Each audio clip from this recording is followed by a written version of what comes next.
క్రైస్తలాడండి. ప్రభువైన యేసుక్రీస్తు నామములో మీకు అందరికి శుభాభివందనాలు తెలియజేస్తున్నాం. ఈ ఉదయకాల సమయంలో మరి పరిశుద్ధాత్మ దేవుని యొక్క ప్రేమతో మిమ్మల్ని ఈ యొక్క వాక్య ధ్యానంలోకి ఆహ్వానిస్తున్నాం. మరి ఉదయాన్నే లేచి ప్రార్థించుకోవడం, దేవుని నామస్మరణ చేయడం మనకెంతో దీవెనకరము. ఆయన ముఖ దర్శనము మనకెంతో మేలు చేస్తుంది. అందుకని దేవుడు మాట్లాడిన విధముగా ప్రతి అరుణోదయం దేవా నీ ముఖ దర్శనం అనే ఆధ్యాత్మిక కార్యక్రమంలో మన వాక్య ధ్యానం చేస్తున్నాం. అనుదిన వాగ్దానం కూడా మనం చూస్తున్నాం. అందులో మరి బలపరిచే మాటలు మనం చూస్తున్నాం. మరి ఇంకా ఎవరైనా కొత్తగా పాస్టర్ అశోక్ పాల్ ఖ్యాతం అనే ఛానల్ ని సబ్స్క్రైబ్ చేసుకోకపోతే దయచేసి సబ్స్క్రైబ్ చేసుకోండి. ఎందుకంటే దేవుని సన్నిధిలో వాక్య ధ్యానించడానికి మీకు ఎంతో ఉపయోగకరంగా ఉంటున్నది. ప్రతిరోజు మరి డైలీ ప్రామిసెస్ వాగ్దానం చూడడంతో పాటుగా మీరు మీ పర్సనల్ బైబిల్ రీడింగ్ ఉండాలి. పర్సనల్ గా ప్రేయర్ టైం దేవుడితో ఉండాలి. దాని ద్వారా మీకు ఎంతో ప్రశాంతత, నెమ్మది కలుగుతుంది. ఖచ్చితంగా ప్రార్థనకి జవాబు వస్తుంది. ఈ రోజు ఒక మంచి శ్రేష్టమైనటువంటి మరి అమూల్యమైనటువంటి విలువైనటువంటి వాగ్దానం మనం ఈ రోజు ఒక వాగ్దానం చదువుదాం. పరిశుద్ధ లేఖనం నుండి కీర్తనలు గ్రంథం 34:10 సింహ పిల్లలు లేమి గలవే ఆగలుగొనును, యెహోవాను ఆశ్రయించు వారికి ఏ మేలు కొదువై ఉండదు. ఎంతో చాలా మంచి వాగ్దానము. అన్ని మంచి వాగ్దానములే, కానీ ప్రాముఖ్యంగా ఈ వాగ్దానం ఎంత అద్భుతమైన వాగ్దానం చూసారా. పిల్లలు లేమి గలవే ఆకలిగొను అనే మాటకి అర్థం ప్రభు ఊరికేనే చెప్పలేదండి. సింహము ఏ రోజు కూడా ఆకలి కొనదు, తన పిల్లల్ని అసలు ఆకలితో ఉంచదు. మరి తెలుసు మీకు, అడవిలో సింహమే రారాజు, వేటాట్లలో మరి రారాజు సింహము. తాను కానీ తన పిల్లలు కానీ మరి ఆకలి కంటే ముందే వేటాడి మాంసమును ఫ్రెష్ గా పాడు కాని దాన్ని సింహం పిల్లలకి ఇస్తుంది.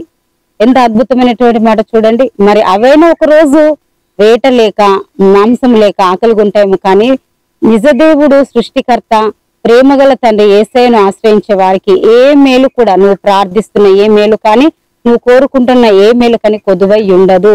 నిశ్చయంగా ప్రభువిస్తున్న ఈ మాట మన జీవితంలో ఖచ్చితంగా నెరవేర్చబడునుగా. కానీ ప్రార్థించుకుందాం. దయచేసి మీరు అనుకోకండి దేవుడిని ఆశ్రయించిన వారికి కరువు వస్తుంది, లేమి వస్తుంది, దరిద్రత వస్తుంది, చాలా అపోహలు అవన్నీ కూడా. నిజంగా ఆశ్రయించిన వారికి ఒక డబ్బు అవసరత వచ్చింది, మొట్టమొదటిగా వెతికేది మనుషుల్ని, ఫైనాన్స్ ని, అప్పుల వారిని వెతుకుతారు. ప్రభు పాదాలు వెతికి చూడండి. మనకంటూ ఉన్నటువంటి ఆ మార్గాల్లోనే దేవుడు ప్రభు మనకు దారి చూపెడతాడు. కాబట్టి మనము లేమిగా ఉండము ఏ రోజు కూడా. యెహోవాను నిజముగా ఆశ్రయించే వారికి, నిజముగా మొరపెట్టే వారికి ఆయన సమీపంగా ఉండే దేవుడే ఉంటున్నాడు.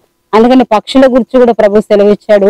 చూడండి, ఆకాశ పక్షులు అవి విత్తవు, అవి కోయవు, చెమట కూడా ఓడ్చవు, అవి కొట్లలో దాచుకొనవు. కానీ ఈ రోజు ఈ సమయంలో ఏమి కావాలో రేపు కూడా దేవుడు సమకూర్చే దేవుడే ఉంటున్నాడు పక్షులకి. అందుకంటే వాటికంటే మీరు నాకు శ్రేష్ఠులు అని చెప్పారు. ప్రపంచంలో ఎన్ని పక్షులు ఉన్నాయో తెలుసా అండి? వాటికి ఎంత ఆహారం అవసరం పడుతుందో తెలుసా అండి? కానీ వాటిని పోషిస్తున్న దేవుడు, మనము ఒక లిమిట్ గా తింటాం. ఒక బస్తా లెక్క మనకు తెలుసు, ఒక డబ్బా లెక్క మనకు తెలుసు. పక్షులు ఎంత ఆహారం తీసుకుంటాయో తెలుసా మీకు? కానీ సృష్టికర్త వాటిని పోషిస్తున్నాడు. జీవము గల దేవుడు మనల్ని అంతకంటే గొప్పగా పోషిస్తానని చెప్తున్నాడు.